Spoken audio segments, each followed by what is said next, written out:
river looked like cappuccino for most of my life, but in a bad way. It was soapy, it was foamy, it had paper in it. Nobody thought about ecology, and everybody was dumping their trash here. You will hear this as a theme throughout the tour. Anyway, around the year 2000, it occurred to them that maybe they should be cleaning up this river, and so we're trying to make a big ecological push to clean the river up.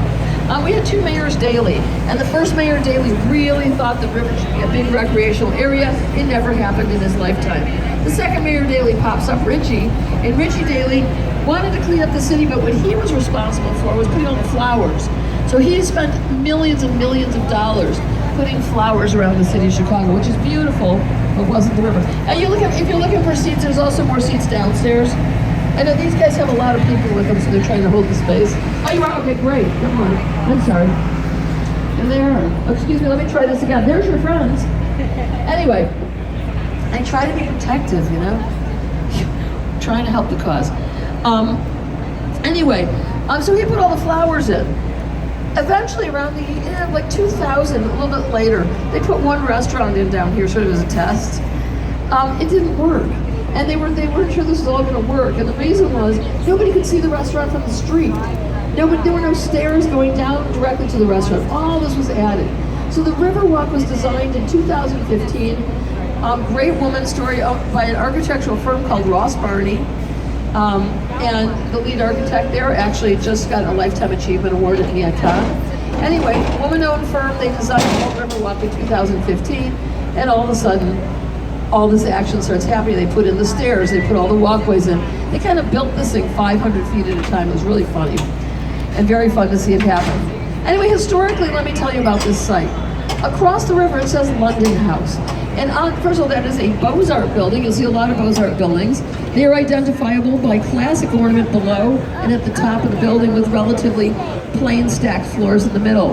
That is a building by Alfred Altschuler. But the reason I'm telling you about it is that on that site in 1803, our first military fort called Fort Dearborn was built on that site. It was there until 1812. In the War of 1812, it was destroyed. But look at that site for a minute and ask yourself, why on earth would you put your main defense for the whole city in the middle of a river? What possible strategic advantage would that be? Well, the answer is that this wasn't always the middle of a river.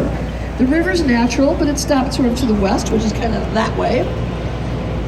And the lakefront, the shoreline of Lake Michigan used to be right where this bridge is, right behind us. So the lake came all the way up to this spot.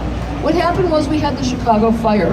October 8th, 1871, an enormous fire burned down 3/4 of our city. 6 miles of the city were destroyed. And what do you do with 6 miles of debris? Where do you put it? Where do you start cleaning up? Well, conveniently, we had a lake. So they shoved all that burnt material, all that wood, all that ash into the lake. It was so much material that it formed landfill on which the buildings on the north and south, or left and right banks, are now built. Essentially, it moved the lakefront all the way to the east, about a half a mile. So what they did is they were clever. They continued, the river's natural, but they continued the river down to the lake.